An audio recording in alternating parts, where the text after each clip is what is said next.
And the first one of our menu choice menus comes up on the screen, just like our startup menu did. It looks very similar, right? Right. There's only one subroutine in MLAB that does this for everybody, so they all look the same. Please choose one. Set an initial voltage clamp. That means an initial voltage that we're going to put across the membrane before we start solving. Or we'll do it in terms of current instead of voltage, or we'll do neither. And notice this is checked, and there's a box around it. That's our default choice. But just for fun, let us set an initial voltage clamp. Click and continue. And now you see we will enter the code in our do file that displays another menu. This is actually a get strings menu. It says enter the initial voltage clamp value in some range, and the default is -60. And just for fun, I will change that to -67. Doesn't make any difference. And now we will continue, and that will be our voltage clamp. Here's the next input gathering question in a menu. Enter the initial potential change. Now leave that as 0. So just continue.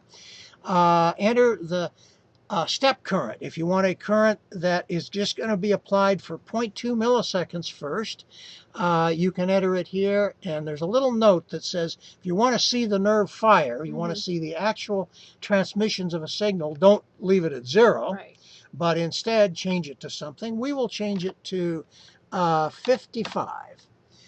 50 is good enough, but 55 will work in this case. That's 55 millivolts. And now we'll continue, and we will solve this equation for in 12 milliseconds, in stepping every 1/10 of a millisecond, getting an answer to be plotted every 1/10 of a millisecond. And that's sufficient, so we'll just accept those numbers.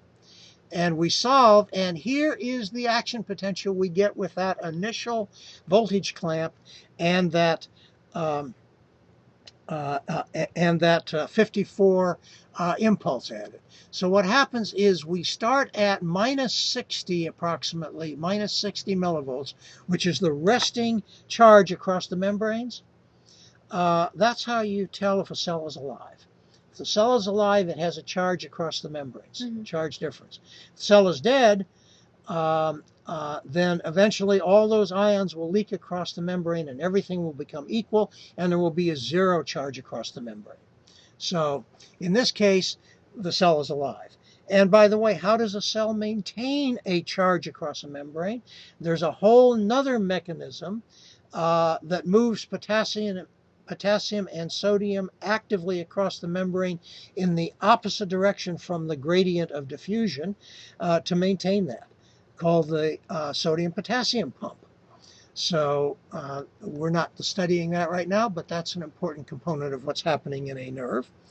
And what happens in this particular case is we start at -60, the voltage across the membrane rises, flashes up a little ways, not very far actually, up to about -58 or so. So from -60 to -58, that's not too much. And then slowly decays away, and goes back to an initial, almost the initial -60, but a little bit, well, this was actually not -60, -65. This was about -67. And it goes back to a little above that, or sorry, a little below that, rather. And we didn't get an action potential. We got a smooth perturbation and a return to equilibrium. So it must be that that initial voltage clamp kept us from firing this nerve. So when I did that to the model, I kept us from getting the nerve firing. So I'm now going to go back over here and continue running.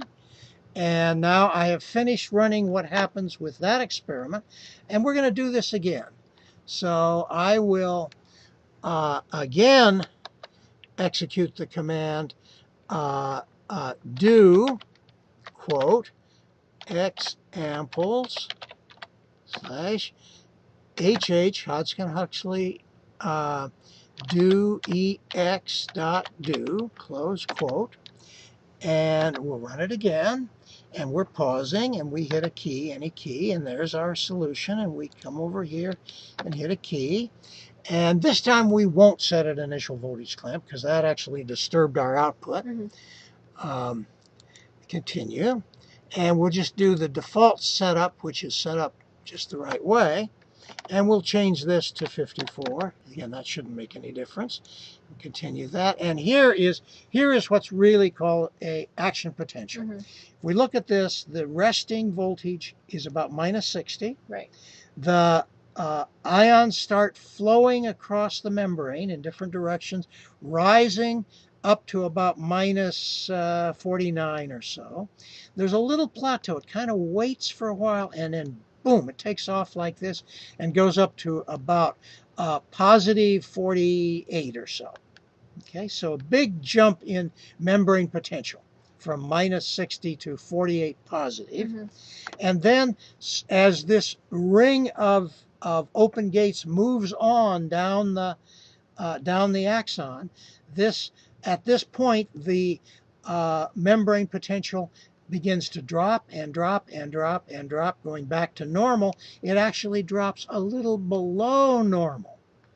Down here. Why? Because in that neighborhood we have depleted, we have moved a bunch of potassium and sodium, and there's no longer enough to maintain this exact -60.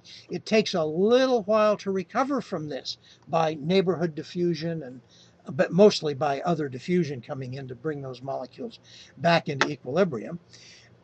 And slowly we recover, and we come back up by the time 12 milliseconds has gone by to almost the equilibrium we started with. So this is a so-called action potential. This is what you really see when you put the electrodes in the membrane and fire it. This is the result of the Hodgkin-Huxley model. So what kind of research uses this model? Well, again, research that studies how heart muscles work, how muscles in general work in the body, because remember, everything has the same kind of electrochemistry, although they have calcium ions doing the moving, and of course neurophysiology in general. So when you put probes in somebody's brain to sense what people are doing to look at, quote, active neurons, or regions of neurons, they're actually looking at the sum of all these action potentials being picked up by their electrodes. This is the fundamental thing. If you could measure one neuron in the brain, which we often want to do, although it's almost impossible to do, this is the signal we would see that neuron is, quote, firing. All right, having seen that action potential, we're now going to hit return, and we have finished running this Hodgkin-Huxley model.